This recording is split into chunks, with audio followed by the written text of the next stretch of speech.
Welcome to your brand new iPhone. We will begin going over the hardware a little bit before we begin setting up the device. If you have the iPhone in front of you laying face up, you can see the home button, which is the only one on the face of the phone. If you have an iPhone 6s or older, this will be a physical button. However, if you have an iPhone 7, this will be a touch-sensitive button.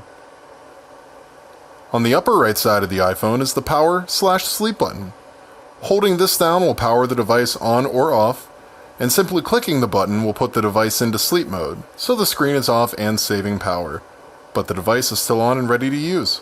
On the left side, you'll see the volume up and volume down button, as well as the silence switch. This switch, when turned on, will put the device into a vibrate-only mode, handy for meetings or movie theaters. The button closest to the top of the iPhone is the volume up, and the one below that is the volume down. Now if we look at the bottom of the iPhone, this will be different depending on which iPhone model you have.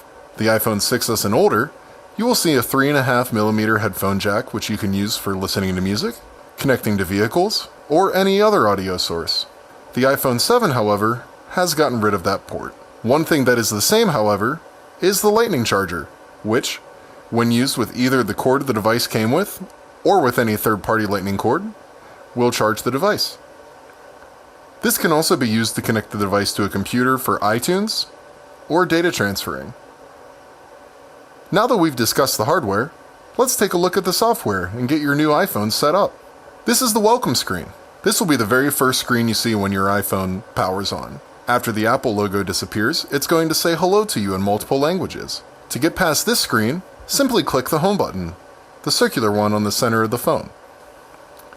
The next screen is the language selector. This screen is pretty straightforward. You simply need to select the language that you would like to be used on this phone. The iPhone has over 100 languages available.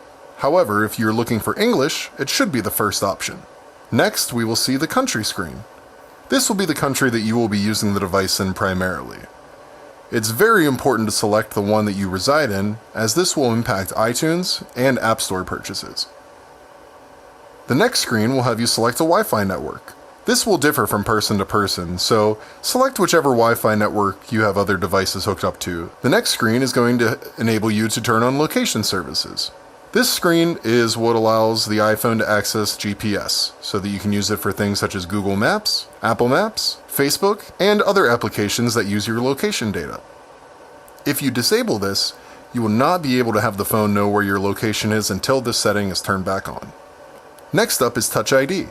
Touch ID is one of those things that makes the iPhone a lot more secure than other phones, as nobody else has your fingerprint except for you. If you'd like to use Touch ID, you can select Continue.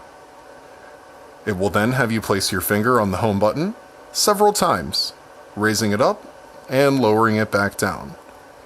You will see some of the fingerprint on the screen begin to fill in. Once the fingerprint is completely filled in with red, it will have you get one last capture in order to finalize the Touch ID sensor. If you're using Touch ID, the phone's going to force you to set up a passcode. This can either be a 4-digit or 6-digit long number. This can be changed by selecting the passcode options in the blue above the number pad. After you have input your passcode, it will have you put it in once more to confirm. The next screen will give you a few options on how to restore applications and data. If you're coming from a previous iPhone and would like to transfer your data that's already been backed up, you can select the option from wherever it was backed up to, either iCloud or iTunes. If this is your first smartphone and you aren't transferring data, select Setup as New iPhone. Or if you're coming from an Android phone such as a Samsung or an HTC, select Move Data from Android. We will move right into restoring from iCloud. At this point, you'll be asked to sign in with an existing Apple ID and password. An Apple ID is going to be the email address that you typically use whenever you make purchases or download apps within Apple services, such as the iTunes Store or the App Store. The next screen will have you choose from a list of all backups that are currently associated with your Apple ID. If you have more than one, it will provide you with a date and time that the device was last backed up. At this point, you just simply need to wait for the iCloud restore to finish. This can take anywhere from 5 minutes to 5 hours depending on network connection speed and the amount of data that you'll be restoring. Simply follow the same process in choosing the backup and allow the process to complete. Next up is Siri. Siri is your personal assistant that can learn your voice, answer simple questions, and do a multitude of different tasks for you. You can select if you wish to use her or not at this point. Siri is activated by holding down the home button wherever you are on the phone, and then simply speaking your request.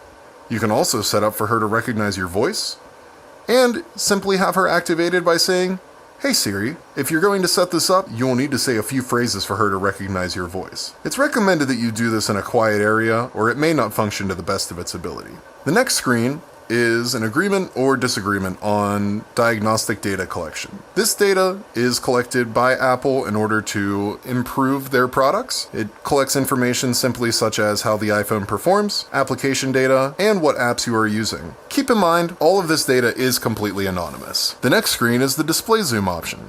If you would like everything on the iPhone to be slightly zoomed in, you have the option to choose between that or a standard view. Once you have made your selection, hit continue. The last screen that you will see will be welcoming you to your new iPhone.